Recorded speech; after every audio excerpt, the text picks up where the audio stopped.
Rice Tech travel the world and pirate genetic material from cereals that belong to the world's patrimony. Then in their labs, they genetically modify these food-producing plants and take out patents on them.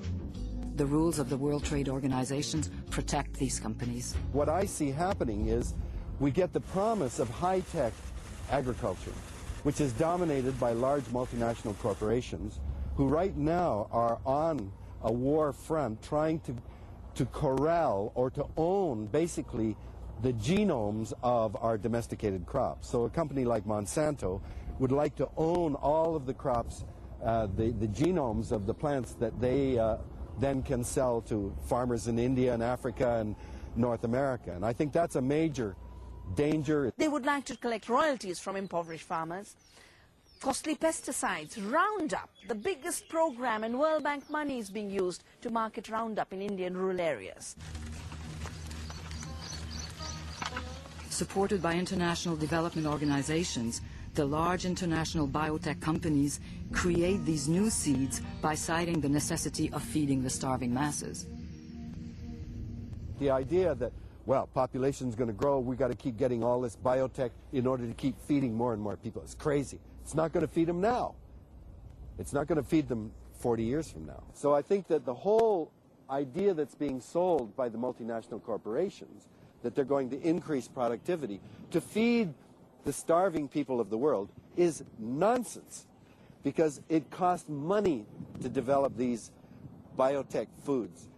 Our Monsanto and all of these companies, when they develop them, which I don't believe they will, but if they did, are they going to give them to the people in Africa and India and Southeast Asia where they need them? Is the investor going to say, oh, no, I don't care about making money, let's give it to the people that need it the most. The people that need it don't have money. 60% of the world's population is fed by small farmers outside the international agro-food system.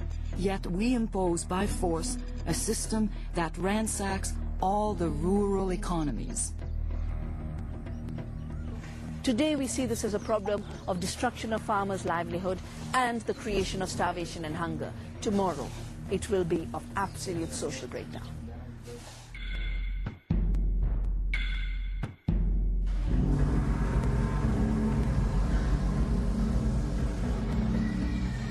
In 1997, a terrible disaster struck Taiwan. An epidemic of foot and mouth disease hit the country's large swine population. The army was called in. 4 million pigs had to be slaughtered and their carcasses disposed of.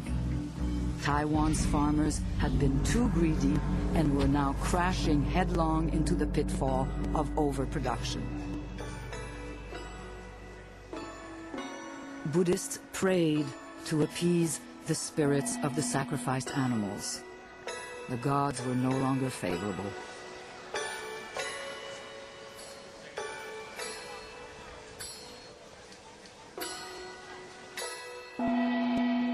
Thousands of small farmers have vanished. In 1997, 50,000 Taiwanese farmers raising pigs, even the largest, like Mr. Fang, were hit by the disaster. Taiwan lost its main client, Japan. Losses added up to billions of dollars. Many farmers went bankrupt. Others, among them Mr. Fang, had to drastically decrease their production. The food war forces producers to concentrate thousands of animals in small spaces. The confinement of so many animals in small spaces always leads to major animal health problems. Taiwan, England, Denmark, Holland, everywhere the situation is the same.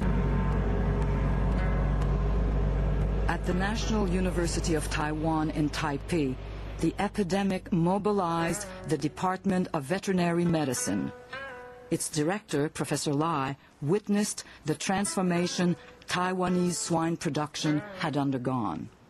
The status of the pork production in Taiwan has been revolutionary changes from the backyard raising pigs to the industrialized or commercialized business. At the northern tip of the island, in the harbor of Keelung, warships rub shoulders with merchant ships. From the heights of the city, the statue of Kuan Yin overlooks the harbor of Keelung. She is the goddess of sailors and also of farmers. Every day she sees thousands of tons of goods coming and going. Taiwan depends on its main commercial and military ally, the United States. To redress the balance of trade, the Americans have imposed the sale of their own products, especially cereals. In Taiwan, 97% of the grain fed to pigs comes from the United States. Mr. Fang is not only a farmer, he's also the shareholder of a large feed mill. He imports soya from the United States, extracts the oil which he sells for human consumption, and then feeds the residues to his animals. That's what's called integration.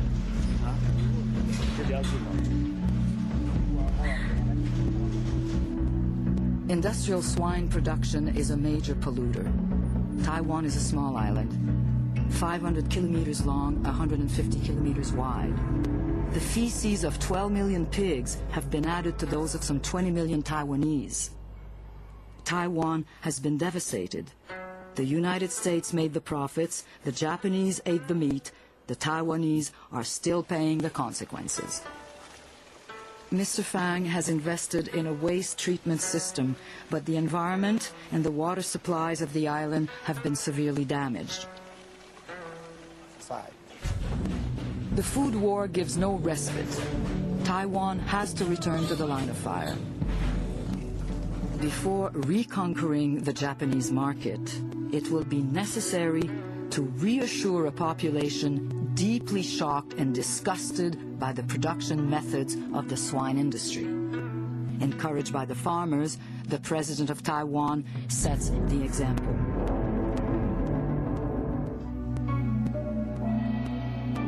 Here in Taiwan, 4 million pigs have been sacrificed. Thousands of farmers have been ruined.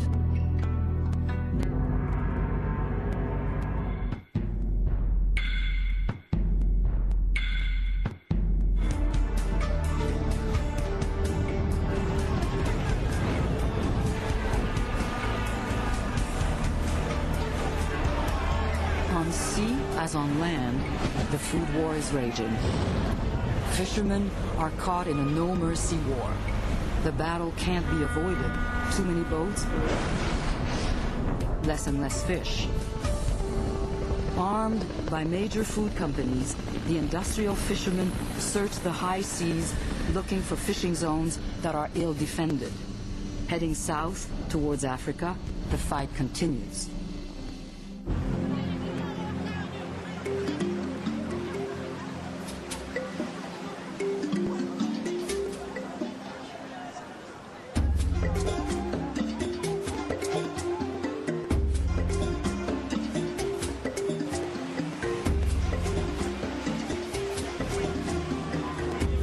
We are in St. Louis, in Senegal. Here, every day, fishermen risk their lives. Danger comes from everywhere. From the elements, the surf they have to cross, the ships cruising nearby, and from the precarious work conditions. These large ships off St. Louis sail under the Korean flag. Tomorrow they will come from France, Spain, or Japan. Arunadzian protested the signing of the fishing treaty between Senegal and the European community. Senegal used to have lots of fish, but that is no longer the case. There are no more fish because of the large ships that come along our coast and take back their catch to Europe. Senegalese can't afford to buy the fish caught in their own waters. It's the consumers of the rich nations who will savor it. The only source of animal protein that we have in our region, and in almost 3/4 of the country, comes from these little sardines. Everybody eats them. Without these little sardines, we would starve.